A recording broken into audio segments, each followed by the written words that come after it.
afsuski, shu kungacha o'z-o'ziga kelib qolganmiz. Uning o'ziga yarasha qorong'u va qonli tarixi bor. Bugun o'sha tarix haqida gapiramiz. Xulosa chiqarishimiz uchun bir necha asos va voqeliklar mavjud. Qani ketdik.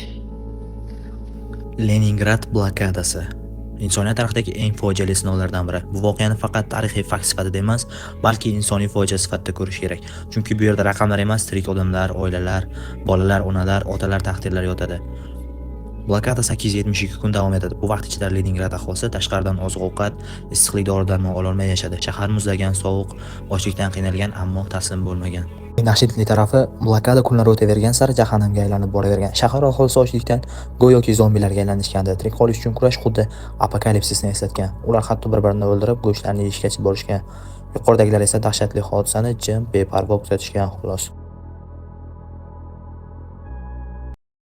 Holokost insoniyat tarixidagi eng qora sahifalardan biri. Bir necha yil ichida butun dunyo ko'z o'ngida millionlab begunoh odamlar yo'q qilindi.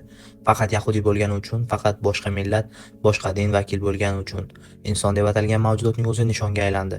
Yevropaning ming yillik shaharlarida qo'rquv hukm surdi. Oilalar bir kechada ajratildi. Onalar bolalarini bag'riga bosib so'nggi bor quchoqlashga ulgurmadi. Sovuq vagonlarda noma'lum manzilga olib ketilgan odamlar tirik qaytmadi. Ro'yxatga 2001-yil 11-sentyabr voqealari, o'sha ekzek minoralarning portlatilishi hamda Kongodagi teraktlarni ham misol keltirish mumkin edi.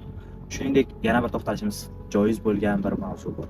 Bu 2004-yildagi Beslandagi voqealar. Rossiya Federatsiyasi Shimoliy Osetiyasining Beslan shahrida birinchi sonli maktabi chechen separatistik guruhlar tomonidan garovga olinadi. Achinarlisi, halok bo'lganlar soni 334 kishi bo'lib, shulardan 176 tasi bolalar. Qurollangan guruh 1100 dan ortiq bolalar va ota-onalarni garovga oladi. U yerda turli zo'ravonlik holatlari qayd etilgan. Tarix bekorga o'qitilmaydi. Insonlar o'tmishdagi xatolarni qayta takrorlamasliklari uchun tarixni bilishlari shart. Bunga o'xshash voqea hodisalar tarixda yetarlicha topiladi, xususan G'azodagi qirg'in. Bu haqida real vaqt rejimida ham xabar topib turibsiz. Shu sababdan ortiqcha to'xtalgim yo'q. Zamon tinch, o'zingizni va yaqinlaringizni ehtiyot qiling.